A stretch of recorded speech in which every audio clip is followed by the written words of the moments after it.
12 DRAM dies stacked into a single tower, threaded by about 1,024 vertical wires, feed one hungry AI accelerator. The chip can do the math fast. The real puzzle is getting the data in fast enough. Here's the trap. A modern AI accelerator can do trillions of operations every second, but it starves if memory can't keep up. That gap has a name, the memory wall.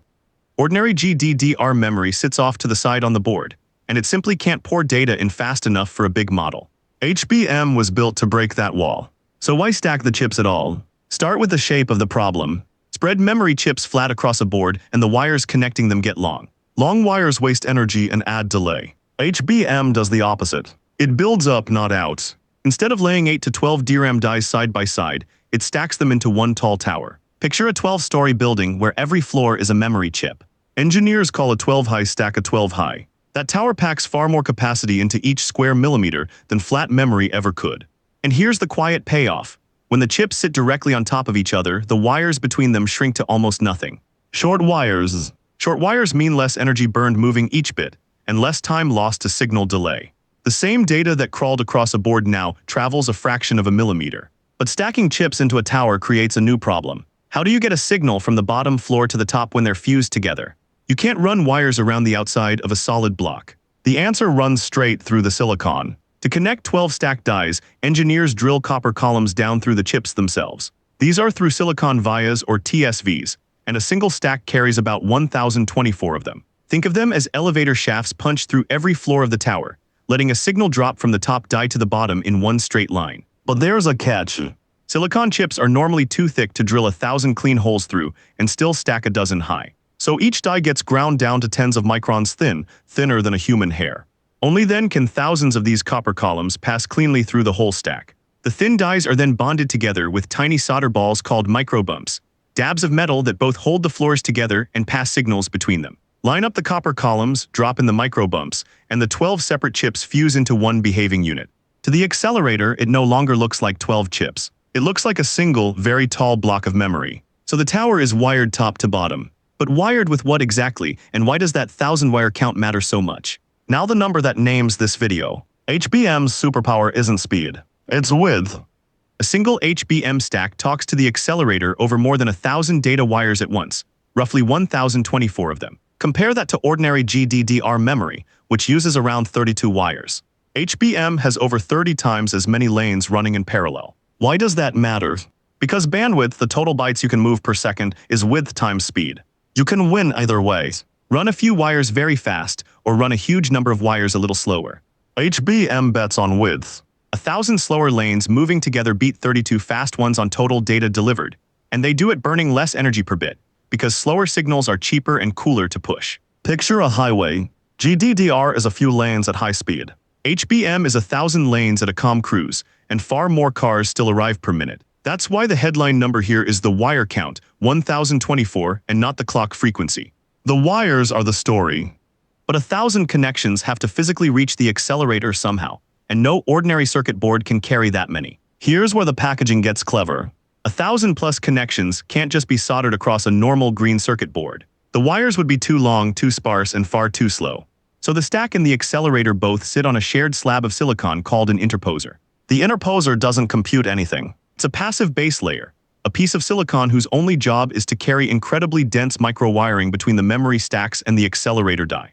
Because it's made of silicon too, it can pack those 1,000+ tiny wires closed together in a way no board can match.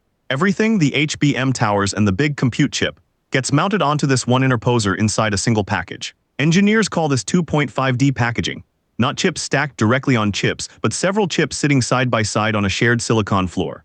This co-packaging is the reason HBM and the GPU end up millimeters apart, not centimeters. The data no longer has to survive a long trip across a board. It hops a tiny gap on a silicon bridge. So one stack is fed. But a real accelerator doesn't use just one, does it? Now scale it up. A real AI accelerator doesn't sip from one stack. Several 12-high towers ring the central compute chip, all mounted on that same interposer, like fuel tanks surrounding an engine. Each tower contributes its own 1,024 wide bus. Stack 4, 6, 8 of them around the accelerator and the widths add up. Total system bandwidth climbs into the terabytes per second range, meaning trillions of bytes delivered every second. That's the fire hose that keeps a giant model fed.